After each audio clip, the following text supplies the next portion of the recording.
Hey, this is Paul, and today I'm going to share with you the most cold-sensitive varieties in our collection. Now, we've been growing dragon fruit for over 6 seasons now. This is our 6th season, and it's changed a bit. But definitely, this one in my book is now the most cold-sensitive variety, and this is Kathie Van Arum. I believe the Selenocereus DNA in it, which is Stenopterus, is a cold sensitive variety, and I think that translated into this plant. Now ironically, this has 2 other sisters. This is Kathie Van Arum, and the other sisters are a bit more cold tolerant. Bruni in fact does quite well, but look at Kathie. So over the years it doesn't get stem rot, as you can see, Scott. It's not the base, it's not the potting soil, it's just the cold wind and maybe some of this spring sunny weather. But the combination, it tends to get rot just like this. It will yellow, lead to rot. And over the years, I have to say that every season, this happens to Kathie Van Arum. Now, believe it or not, it made beautiful fruit. We did a review on it last season, so it's gonna bounce back despite being down to the core. So I think it's the best tasting of the sisters, but it's definitely the most sensitive. Bruni's up the hill. That thing is beautiful, doesn't get cold. It's very cold hardy, I would say. And here's another sister, Connie Meyer, and she's also pretty cold sensitive too. You could see that it had a little bit of damage. So that Stenopterus DNA, also combined, I believe it's an undatus, has led to be rather cold resistant. But when Meyer created this, he did it because he wanted a beautiful flower. He didn't grow it. He grew actually in a greenhouse in Germany.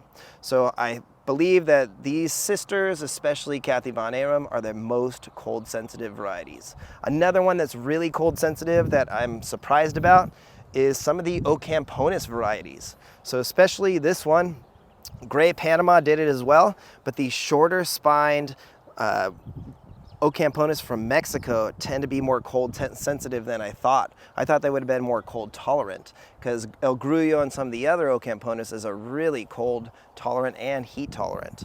But not in this case. Look at the damage here. This happened for 2 years now, and that's all related to cold weather. And in fact, it actually got stem rot down here. So we've only had a few plants get stem rot now that we changed our potting soil to a compost free, but these really thick Ocamponus have gotten stem rot, as you can see.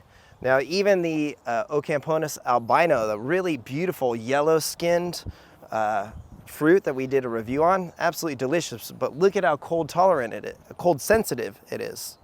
Look at this. So last year it rotted out here, and then I've lost the canopy this winter. I had to prune it back. So some of the Ocamponus are just really, really cold sensitive. Up next, some of the Costa varieties. So over here I have San Ignacio, and Polyrises can be cold sensitive too. We'll show that one in a minute. But Costa, like this San Ignacio, every season this happens. You can see they wake up later, but they're not as cold sensitive as people believe. They're gonna get damage here, they're gonna yellow, and these are just not very healthy. Look at this. And it's always this time of year, right when they're coming out of dormancy. Now, believe it or not, this floppy looking piece is going to bounce back and thicken up, but you can see generally these are the least healthy looking plants in the collection. So Costa, this is going to be Caslao, Rosa, San Ignacio, and more. So be careful with these. Now, they do tend to bloom later as well, but this has happened several times. In fact, here's Danny's Pride of Fallbrook, which is one of those as well, and it's here. And it still is going to get some of that mottling, as you can see, a little bit of rust. And so my experience of growing these for years now, I've noticed that just generally this happens this time of year. Now, another cold sensitive variety, which I was shocked about, is the Black Dragon. So probably because of the Selenocereus DNA, the Coniflorus, crossed with Ocamponus, has led it to just be a little bit cold sensitive. It doesn't get damaged, but you can see it's just kind of ugly. And it will yellow despite the fertilizer, and it just doesn't do as well, but then it's gonna be an early producer. You can see it's starting to turn red as it's waking up. And generally, I was shocked. I thought that this one would have been much more cold tolerant, but now we've been growing it for what, 3-4 years now, and every season it just kind of looks kind of bad up until about another few weeks when it starts to grow and bounce back. Now let's go up the hill. I want to show you some more cold sensitive varieties.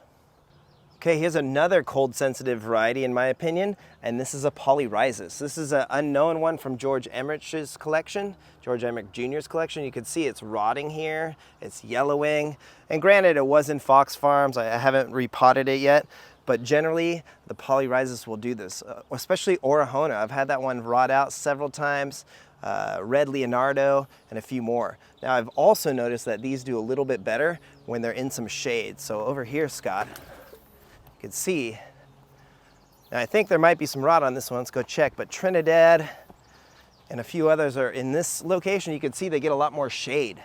So they're actually looking a lot better in this environment. But here's some rot, see? So Trinidad had a little bit of rot. There's Red Leonardo, and just these Polyrises tend to really have some sensitivity to cold weather, especially this time of year when we're transitioning from winter to spring. Now let me show you one more that's really cold sensitive.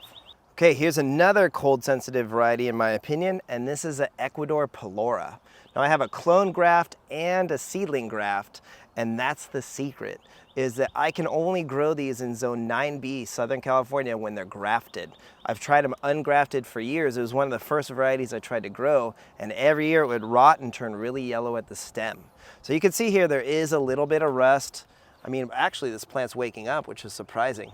So it does look pretty healthy. Again, it does have some cactus rust, but this is why, look at this, is I grafted them. So I'm using a Maria Fucsia rootstock. So this is a seedling tip graft. You can see how thick it is. I grafted that several years ago. We got 2 fruit off of it, and it brixed in the mid-20s, so really sweet. And what I liked about it is it was less earthy tasting than some of the store-bought fruit that you buy.